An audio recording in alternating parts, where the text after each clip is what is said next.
યદા યદા હરિ કૃષ્ણો મનસ્યા વિશતે નિજે, જ્યારે તમે શરણાગતિ કરશો ને, જે સમયે તમારી શરણાગતિ થાય છે, ત્યારે ભગવાન જીવના અંતઃકરણમાં પધારવાનો ધીમે ધીમે પ્રવેશ આ પ્રારંભ કરે છે. ભગવાન ઉદ્યમ કરે છે. આ ઉદ્યમ છે, પ્રભુનો ઉદ્યમ છે. જેમ જીવનો ઉદ્યમ છે શરણાગતિ કરવી, એમ પ્રભુનો ઉદ્યમ છે કે એ શરણ આવેલો જીવ છે એની સામે આ ગતિ, જીવ સામે આમ ગતિ કરે છે તો ભગવાન સામે આ ગતિ, સામે ગતિ કરે છે. જીવની ગતિ પ્રભુના ચરણારવિંદ રૂપી શરણમાં જઈને અટકી જાય છે અને ભગવાનની ગતિ સીધા જીવના અંતઃકરણમાં જઈને અટકી જાય છે. પછી તો પાત્રતા ઉપર નિર્ભર કરે છે કે ચરણારવિંદમાં પહોંચીને અટકેલો જીવ મુખારવિંદ સુધી પહોંચી શકે છે કે નહીં.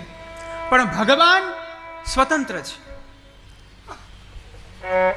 છેક ત્યાંથી ગતિ કરીને પધાર્યા, અંતઃકરણમાં બિરાજ્યા, અંતઃકરણમાં બિરાજી અને ભગવાન અંદર બિરાજતા જ એ જીવના દેહમાં પણ ગતિ કરી શકે, એ જીવની ઇન્દ્રિયોમાં પણ ગતિ કરી શકે, જીવના ચિત્તમાં પણ ગતિ કરી શકે, જીવના મનમાં, જીવની બુદ્ધિમાં, જીવના હૃદયમાં, જીવના પ્રાણ સુદ્ધામાં ભગવાન ગતિ કરી શકવા સમર્થ છે. પણ પાત્રતા ઉપર નિર્ભર કરે છે. ભક્તિ માર્ગમાં આ પાત્રતા જોઈએ. જે હું આપને કહી રહ્યો તો આ માર્ગ તત્પરતાનો માર્ગ છે. નહીં શીતલ ભાવોસ્મિન માર્ગે નૈવોપયુજ્યતે. તમે આ ભક્તિ માર્ગમાં આવ્યા અને ભક્તિ માર્ગમાં આવી અને વિચાર કરો છો કે હવે મારે ભગવત ભક્તિ પરાયણ થવું જોઈએ, પ્રભુની ભક્તિ પરાયણ થવું જોઈએ, અને એ ભક્તિના સંકલ્પથી કોઈ પણ એક વિષય લીધો, એક સાધન લીધું, પ્રભુનું સ્મરણ, હાથમાં ગૌમુખી લઈ, માલા લઈ, અષ્ટાક્ષરનું સ્મરણ કરતા કરતા આંખ બંધ થઈ અને જો તમે શાંત થઈ ગયા, તમારું ચિત્ત શાંત થઈ ગયું, તમને ત્યાં સ્થિરતા અનુભવવા લાગી અને એમ લાગ્યું કે આ જ પરમ સુખ છે, તો આ સારી વાત છે, ખરાબ વાત છે? સારી વાત છે. હું કહું આ હજી પેલું પગથિયું નથી ચડ્યા.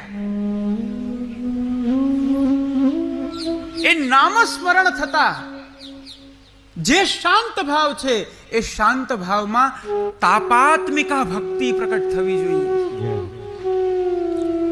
આવા પ્રભુથી હું હજી દૂર છું. પુંસામ સુદૂરમ વસતોપી પુર્યામ. આહા, શું અદ્ભુત પરિસ્થિતિ! વસતોપી પુર્યામ, આ જ અંતઃકરણમાં, આ જ શરીરમાં એ પ્રભુ વિદ્યમાન છે, અંદર બિરાજેલા છે, પણ દૂર ભાષિત થાય છે. આનાથી મોટું દુર્ભાગ્ય આપણું કયું હોઈ શકે? લોકની અંદર એક કહેવત છે ને, કાંખમાં છોકરું અને ગામમાં ગોતે. આપણી આવી પરિસ્થિતિ થાય છે.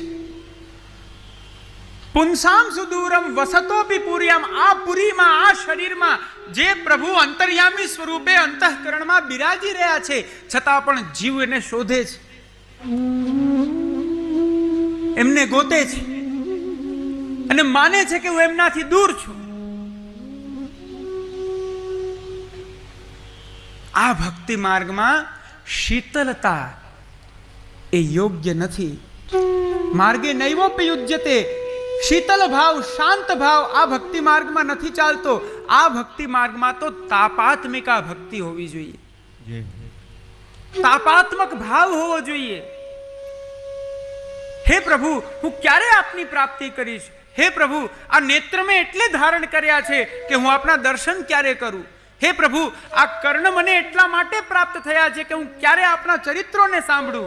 આ હસ્તાદી ઇન્દ્રિયો મને એટલા માટે પ્રાપ્ત થઈ છે કે હું ક્યારે આપના શ્રીઅંગની સેવા કરું. અનેક પ્રકારના ચાતુર્ય, અનેક પ્રકારની કલાઓ જે મારી અંદર યત્કિંચિત પણ જો હોય તો એટલા માટે છે કે એના દ્વારા હું આપને લાડ લડાવી શકું, પણ મને આપની પ્રાપ્તિ ક્યારે થશે? આ તાપ એક ભક્તિ માર્ગીય શ્રી મહાપ્રભુજી ગુસાઈજીના સેવકના અંતઃકરણમાં સદાને માટે હોવો જોઈએ. એક વિકલતા, એક અસ્વસ્થતા એક વૈષ્ણવના અંતઃકરણમાં સદા રહેવી જોઈએ.